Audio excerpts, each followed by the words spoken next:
Hello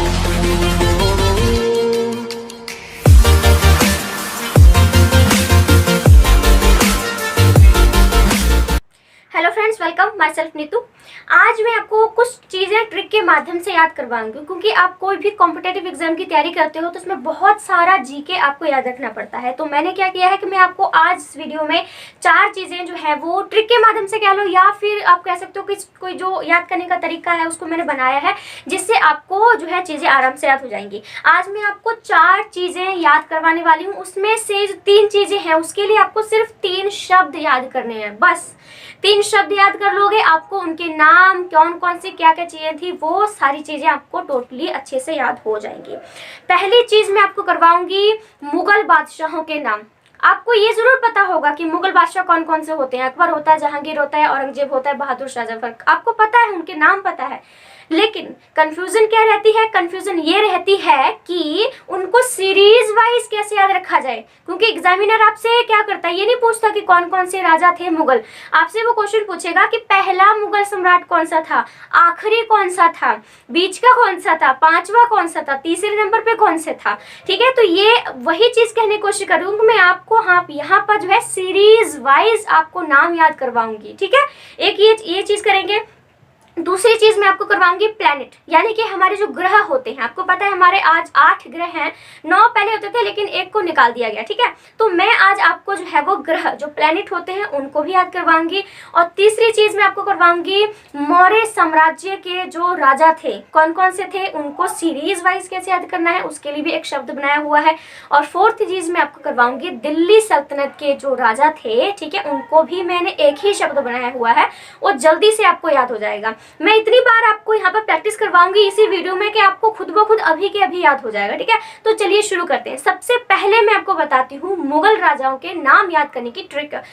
देखो, आप जब भी कोई ट्रिक बनाते हो या फिर किसी चीज को याद करने का आसान तरीका बनाते हो, तो कोई भी अपनी मर्जी से मनगढ़ंत कहानी के रूप में उसको बनाते हो, उसमें कोई गलत बात भी नहीं है। क्योंकि आपका मेन मुद्दा क्या है, बस याद रखना। आप तरीका कोई अपनाओ, कोई ट्रिक अपनाओ, कुछ भी करो, बस मेन मुद्दा है आपका कि वो चीज आपको याद होनी चाहिए। ठीक है, तो सबसे पहली चीज जो हम शुरू करेंगे आज वो है कि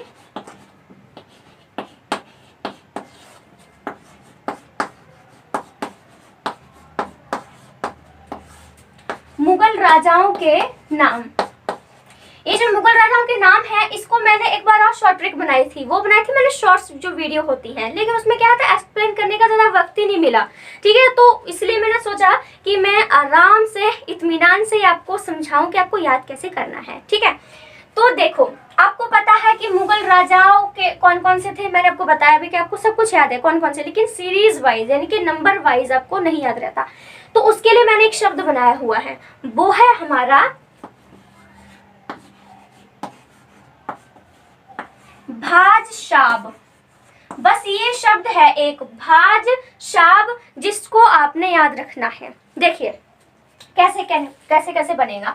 बी से क्या होता है अपना, बी से बनेगा बाबर। देखिए, आपको पता है ना कि देखो हमारे जो है बहुत सारे राजा हैं, कोई चंद्रगुप्त है, कोई अशोक है, समुद्रगुप्त है, लेकिन क्या ये हमारे मुगल हैं जो मैंने नाम बोले? नहीं, ये मौर्य साम्राज्य से बिलोंग करते हैं या गुप्त साम्राज्य से बिलोंग करते हैं। तो क्या है कि बी से यहाँ पर कौन सा होगा, बी से हमारा बाबर ही होगा, ऑफ कोर्स, क्योंकि मुगल राजा था। तो बी से हमारा बाबर बनता है। एच से हमारा हुमायूं। ठीक है, याद रखना कि दूसरे नंबर पर हमारा हुमायूं बनता है। तीसरा ए से क्या बनेगा, ए से अपना अकबर बन जाएगा। ठीक है, उसके बाद अपना ज से बनेगा जहांगीर। ठीक है, ओके, उसके बाद एस से बनेगा शाहजहां। ठीक है, उसके बाद ए से बनेगा औरंगजेब।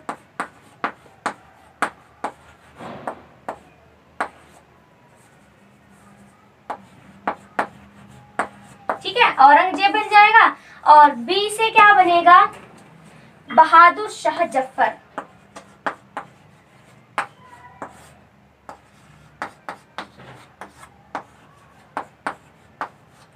चलिए, ये है अपनी ट्रिक, यानी कि मुगल बादशाहों को याद रखने का आसान तरीका है सिर्फ एक शब्द, वो है हमारा भाजशाब। क्या है, बोलो दोबारा से, भाजशाब। क्या, बादशाह, ठीक है, जिसमें पहला जो बी है वो है बाबर, फिर एच से बनेगा हुमायूं, ए से अकबर बनता है, जे से जहांगीर है, और एस से शाहजहां होता है, और ए से औरंगजेब, और बी से अपना बहादुर शाह जफर होता है। अब एग्जामिनर क्या होता है, पूछ लेता है आपसे कि आप मुझे जो है वो चौथा मुगल बादशाह कौन सा था, तो आप क्या करोगे, जल्दी से पेन उठाओगे और जहां भी जगह मिलती है वहां पे लिख दो, बादशाह लिख दो, और वहां पर पढ़ने की कोशिश करो, आप लिखोगे ये शब्द, ठीक है। जैसे आप याद करने की कोशिश करोगे चौथा कौन सा था, क्या करोगे, जल्दी से बादशाह लिखोगे, और 1 2 3 4 जो आया है 4th नंबर पर, और जो से क्या होता है अपना जहांगीर होता है।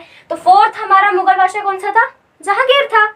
याद करने में कोई डिफिकल्टी हुई आपको, अब वो याद करोगे तो कंफ्यूजन हो जाएगी, जल्दी से बस लिखना है, नंबर गिनना है, कौन से नंबर पर क्या आता है, ठीक है, कौन सा आता है, जे आता है, जैसे क्या बनता है जहांगीर बनता है, आपका पूरी तरह से याद हो जाएगा। फिर वो पूछ ले 1 2 3 4 5 6वें नंबर पर पूछ ले कौन सा होता है, 6वें नंबर पर हमारा ए आ रहा है, तो क्या आ रहा है, औरंगजेब आ रहा है, आपको खुद पता है इस चीज का, ठीक है।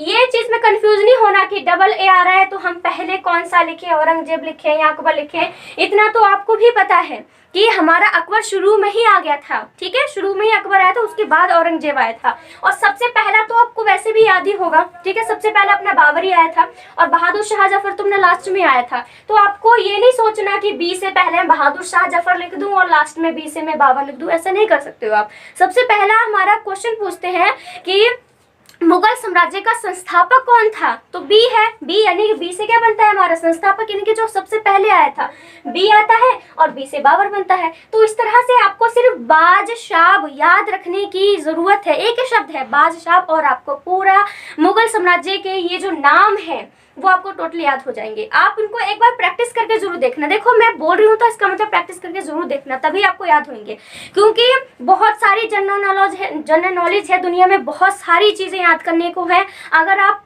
जितना हो सके चीज़ों को समेट कर एक एक शब्दों में उसको याद करने की कोशिश करोगे तो आपके लिए बहुत ज़्यादा अच्छा रहेगा, ठीक है। तो ये देखिए हमारा एक मुगलों के राजाओं के नाम की ट्रिक या कह लो आसान तरीका आपको हो गया याद, ठीक है। बादशाह भी याद रखोगे। मैं पूछूं अभी आपसे कि मुगल राजा कौन कौन से थे, तो क्या बोलोगे आप, बादशाह थे, बी से बाबर, ऐसे हुमायूं, और से अकबर, जैसे जहांगीर, शाहजहां, औरंगजेब और बहादुर शाह जफर। हो गया ना आपको याद, इस तरह से याद करना है, क्योंकि बहुत सारी चीजें होती हैं और सारे हम चीजें एक साथ में जल्दी से याद नहीं कर सकते हैं, इसीलिए तो लोग ट्रिक्स बनाते हैं, या छोटा बड़ी जो चीज होती है उसको छोटी चीजों में समेट के आसान तरीका चाहते हैं। बहुत सारे बच्चे ऐसे होते हैं जो हमेशा ही ऐसी वीडियो देखना पसंद करते हैं इसमें ट्रिक के माध्यम से, क्योंकि उनके पास वक्त नहीं होता है कि वो को ज़्यादा इतना टाइम लगाए, नहीं होता है भाई, इसीलिए तो ट्रिक बनाई जाती है, तभी ट्रिक की वीडियो देखते हैं बच्चे। नेक्स्ट हम चीज करने वाले हैं मौर्य साम्राज्य।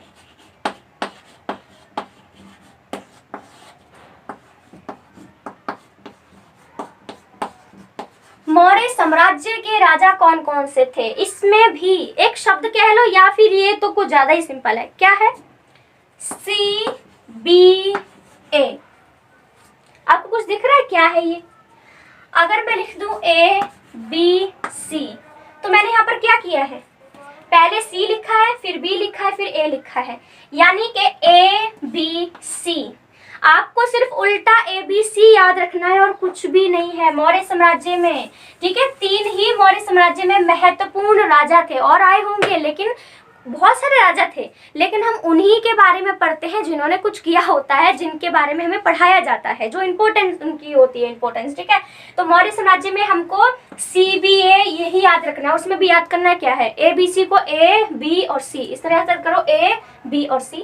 बस आपको ऐसे नहीं करना कि ABC, बस आपको उल्टा करना है ABC, बस आपको ये चीज याद रखनी है। चलिए शुरू करते हैं। C से क्या बनेगा अपना, C से बनेगा चंद्रगुप्त मौर्य, ठीक है, चंद्रगुप्त, C से बनेगा चंद्रगुप्त मौर्य। अब B से क्या बनेगा, B से बनेगा बिंबिसार, याद रखिएगा बिंबिसार बनेगा, बिंबिसार, ठीक है।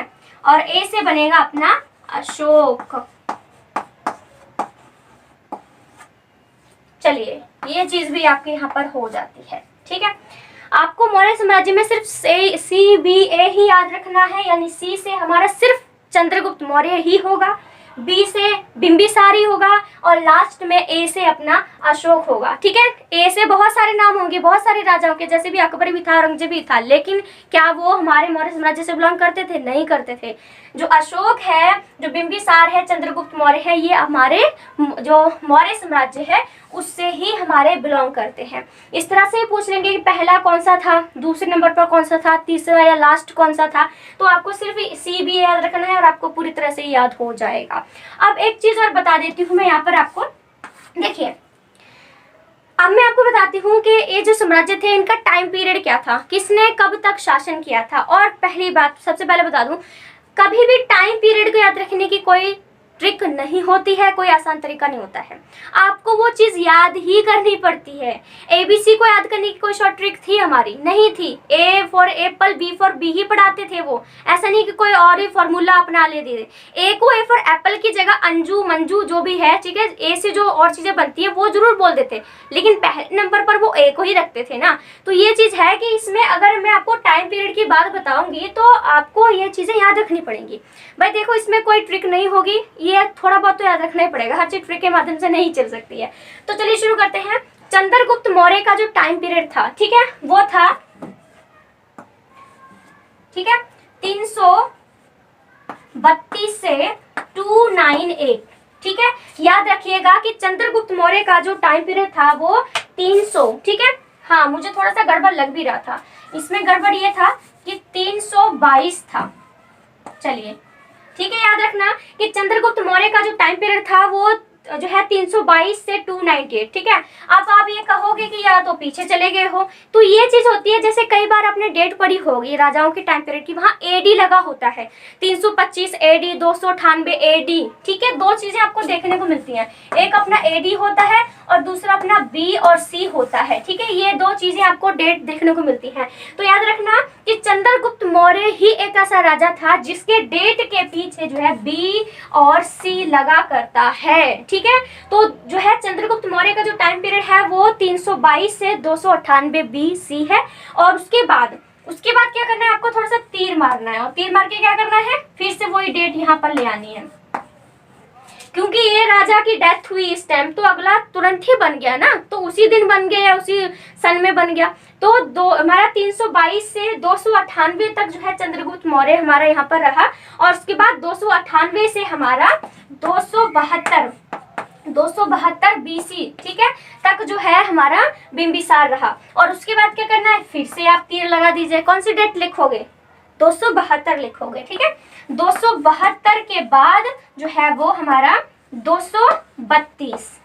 ठीक है, ये अपना टाइम पीरियड आ जाता है इन लोगों का। और इसको याद रखने की कोई ट्रिक नहीं है भैया, कुछ चीजें याद रखनी पड़ेंगी। वैसे आज में आपको जो है वो ये 322, ये और ये याद रखनी है, क्योंकि ये दो डेटें तो आपकी डबल करके यूज की गई हैं। ठीक है, तो ये हमारा मौर्य साम्राज्य को याद करने का आसान तरीका है। मैं इसे ट्रिक नहीं कहना चाहूंगी, मैं आसान तरीका जरूर कहना चाहूंगी। उसके बाद हम लोग करते हैं दिल्ली सल्तनत के बारे में। ठीक है, उसमें भी आपका एक ही शब्द याद करना है और आपको सारे नाम याद हो जाएंगे। ठीक है,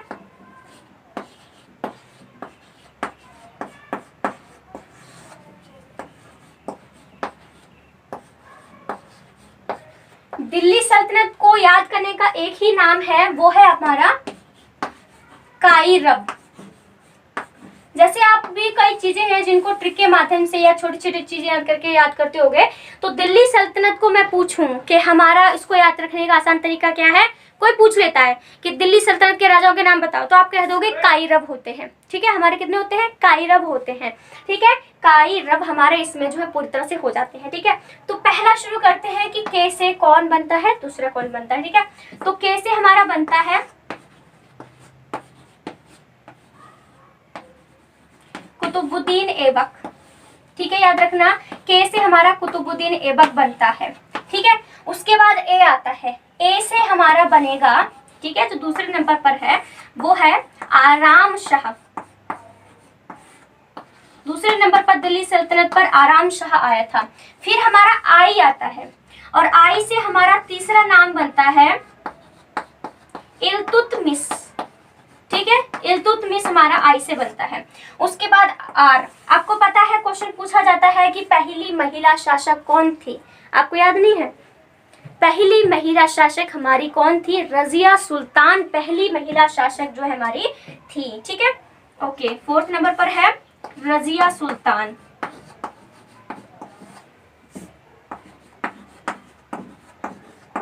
ठीक है, 4th नंबर पर हमारी रजिया सुल्तान आती है। और बी से हमारा बनता है बलबन। आपको ये आपने पढ़ा भी होगा कि जो रजिया सुल्तान है इल्तुतमिश इनके पिता हैं। ठीक है, याद रखना कि इल्तुतमिश की बेटी थी रजिया सुल्तान। तो जो इल्तुतमिश थे इनके बेटे भी थे, मेरे ख्याल से 2 बेटे थे या मेरे ख्याल से एक ही बेटा था, लेकिन इल्तुतमिश ने अपने बेटे को राजगद्दी पर नहीं बिठाया था। बेटे को छोड़कर बेटी यानी कि रजिया सुल्तान को जो है वो राज सिंहासन चलाने के लिए दिया गया था। ये भी बहुत अच्छे क्वेश्चन पूछ सकता है कि पहला राजा ऐसा कौन सा जिसने अपनी बेटी को, दिल्ली सल्तनत का ऐसा कौन सा राजा था जिसने अपनी बेटी को, तो इल्तुतमिश था। और इल्तुतमिश की बेटी है रजिया सुल्तान जो कि पहली महिला शासक बनी थी दिल्ली सल्तनत की। और उसके बाद बलबन आया। जो बलबन था उसने रजिया सुल्तान को हटा दिया, हमला कर दिया, आक्रमण कर दिया। उसके बाद उसने रजिया सुल्तान को हटाकर जो है वो बलबन बैठ गया दिल्ली सल्तनत पे। ठीक है, तो ये है कि दिल्ली सल्तनत में आपको याद रखने का शॉर्ट ट्रिक कुछ भी नहीं है, यही चीज है कि कायरव याद रखना है। जैसे मैंने मुगल राजाओं के नाम बोले तो उसमें क्या बोला था मैंने? भाजशाब बोला था। आपको याद होगा कि मैंने भाजशाब बोला था। ठीक है, और उसी से आपको, मुझे डेफिनेटली पता है कि आपको याद होगा। ठीक है, भाजशाब एक शब्द से आपको पूरे मुगल राजाओं के नाम याद हो गए। दूसरा मैंने मुगल साम्राज्य बोला था। मुगल में CBA, बस ABC का उल्टा CBA, बिल्कुल आपको अच्छे से याद था। उसके बाद हमारा दिल्ली सल्तनत में जो है वो कायरव याद करना है आपको। ठीक है, बस कायरव हो गया ना तो मतलब देखो आपको पता चल गया। K से हमारा कुतुबुद्दीन ऐबक है, A से आराम शाह है। ठीक है, जो है I से हमारा इल्तुतमिश है, R से रजिया सुल्तान है और B से बलबन आ जाता है। ठीक है, और बहुत सारे बच्चे होते हैं जो इनके टाइम पीरियड को सर्च मारते हैं, तो उनके लिए मैं यहाँ पर उनका टाइम पीरियड को भी बता देती हूँ ताकि उन्हें कहीं इधर उधर भागने की जरूरत नहीं है। ठीक है, और वही चीज कहना चाहूंगी कि याद करने की आपको जरूरत है। ठीक है, लेकिन कोई ट्रिक नहीं होती है, आपको खुद ही याद रखना पड़ेगा। ठीक है, तो चलिए शुरू करते हैं। पहले हमारा यहाँ पे आता है कुतुबुद्दीन ऐबक का टाइम पीरियड। ठीक है, वो आता है 1206 से 1210। ठीक है, याद रखना कि 1206 से 1210 यानी कि क्या है, ये इसका टाइम पीरियड जो था वो हमारा 4 वर्ष का था। जो कुतुबुद्दीन ऐबक है वो 4 साल तक उसने शासन किया था। उसके बाद क्या करना है, तीर लगाना है, यानी कि हमारे दूसरे नंबर पर 1210 से 1211 की बात आती है। ठीक है, यानी कि ये जो हमारे आराम शाह है, आपको खुद पता होगा कि आराम शाह का नाम इतने पॉपुलर था ही नहीं, क्योंकि इनका टाइम पीरियड क्या था, इन्होंने सिर्फ 1 साल तक शासन किया था। ठीक है, 10 से 11 यानी कि सिर्फ 1 वर्ष तक इन्होंने शासन किया था, और इसीलिए इनके बारे में हिस्ट्री में इतनी कोई जानकारी है भी नहीं। तीसरा आता है अपना इल्तुतमिश। ठीक है, तीसरा हमारा इल्तुतमिश आता है, और इल्तुतमिश ने जो शासनकाल, उनका शासनकाल है वो 1211 से 1236 तक इन्होंने किया था। यानी कि इल्तुतमिश ने बहुत ज्यादा टाइम तक दिल्ली सल्तनत पर राज किया था। उन्होंने पूरे 26 वर्ष तक जो है वो इस पर राज किया था। उसके बाद हम रजिया सुल्तान की बात करते हैं। रजिया सुल्तान का टाइम पीरियड आता है 1200। आई होप ये वीडियो में दिख रहा हो, कहीं लुप्त ना हो जाए ये पूरी तरह से, थोड़ा सा ऊपर लिखना पड़ेगा। ठीक है, 1236 से 1200, ठीक है 1239, यानी कि जो रजिया सुल्तान थी उन्होंने 3 वर्ष तक जो है वो शासन किया था। कुछ लोग बहुत शोर मचाते हैं। ठीक है, उसके बाद बलबन की बात करते हैं। बलबन का जो टाइम पीरियड है, आपको एक बात यहाँ पे बता दूं कि अगली जो डेट है ना बलबन की, वो 1239 नहीं लिखना, क्योंकि रजिया सुल्तान के बाद कुछ गड़बड़ वगैरह हुई थी। कोई राजा बैठा ही नहीं था मेरे ख्याल से, क्योंकि रजिया सुल्तान को बहुत टाइम तक कैद करके रखा हुआ था, तो बलबन उस टाइम बैठा ही नहीं था, तो इसलिए टाइम पीरियड भी उसका गिना नहीं जाता है। तो परफेक्ट रूप में जब बलबन रजिया जो है दिल्ली सल्तनत पर बैठा था वो था हमारा 1266 से 1287 तक जो है ये बैठा था, और ये पूरे हाँ 21 वर्ष तक जो है ये यहाँ पर बैठा हुआ था। ठीक है, तो आप आराम से देख सकते हो कि ये डेट आप जो है नोट कर सकते हो, क्योंकि ये डेट आपको बाद में याद करनी पड़ेगी। इसकी कोई ट्रिक नहीं होती है, पहले बता दूं मैं आपको, बट ये ट्रिक है हमारी कि दिल्ली सल्तनत जो है उनको कैसे याद रखा जा सकता है। कायरव, एक शब्द मैंने बोला था कि आपको मैं सिर्फ एक शब्द ही याद करवाऊंगी। दिल्ली सल्तनत के लिए कायरव याद रखना है, मुगल राजाओं के लिए बादशाह भी याद रखना है, मौर्य साम्राज्य के लिए आपको क्या करना है, आप ठीक है, मौर्य साम्राज्य के लिए आपको CBA याद रखना है, बस उसमें ABCD याद रखनी है, CBA, और आपको पूरी तरह से याद हो जाएगा। ठीक है, तो ये 3 चीजें मैंने आपको बता दी हैं। और अब हम करते हैं प्लेनेट की बात। तो प्लेनेट की जो शॉर्ट ट्रिक है वो मैं नेक्स्ट वीडियो में बनाऊंगी, क्योंकि शोर बहुत ज़्यादा हो रहा है, पर कुछ लोग हैं जो शोर में कर रहे हैं, मैं नहीं चाहती मेरी वीडियो खराब हो जाए। ठीक है, तो हम प्लेनेट की जो वीडियो है वो मैं नेक्स्ट वीडियो में आपको अपलोड कर दूंगी। ये 3 चीज़ें कराई हैं, सिर्फ 3 शब्द करवाए हैं, आपको वही याद रखनी है और आपको सारा कुछ याद हो जाएगा। ये स्क्रीनशॉट भी ले सकते हो आराम से आप, ठीक है, और इसको नोट डाउन भी कर सकते हो जो आपका मन करता है। ठीक है, तो मुझे उम्मीद है कि आपको ये चीज़ याद हो गई होगी। ठीक है, बार बार एक बार देखो, सुनने से कभी नहीं होगा, एक बार तो जरूर जो है कॉपी पर पेंसिल पर जो है इसको लिख के देखना, तो दिमाग में बस जाएगा और कभी भूलेगा नहीं आपको। ठीक है, तो ये ट्रिक थी, जो ये ट्रिक कह सकते हो, ये आसान तरीका था, पूरी तरह से क्लियर हो चुका है। ठीक है, अगर आपको ट्रिक अच्छी लगी या तरीका अच्छा लगा तो मेरी वीडियो को जो है वो लाइक कीजिएगा। ठीक है, और कमेंट भी कीजिएगा, मुझे बताइएगा कि आपको अच्छा लगा कि नहीं लगा, ताकि मैं नेक्स्ट वीडियो बनाऊं कि ना बनाऊं। ठीक है, और मेरे वीडियो को शेयर ज़रूर कीजिएगा और मेरे चैनल को सब्सक्राइब भी आराम से कीजिएगा। ठीक है, हिंदी व्याकरण हो गया, सोशियोलॉजी सारा जो है +2 +1 BA 1 2 3 हर किस्म की जो सोशियोलॉजी है उसकी वीडियो में बनाकर अपलोड करती रहती हूँ। मैं B.Ed एंट्रेंस के जो MCQ क्वेश्चन हैं, GK के हैं, टीचिंग एप्टीट्यूड के हैं, इंग्लिश के जो भी, वो बना के मैं अपलोड कर चुकी हूँ, तो आप वीडियो को भी प्लेलिस्ट में जाकर आराम से देख सकते हो। ठीक है, तो प्लीज़ जो है लाइक शेयर और सब्सक्राइब जरूर कीजिएगा friends. Thank you so much friends.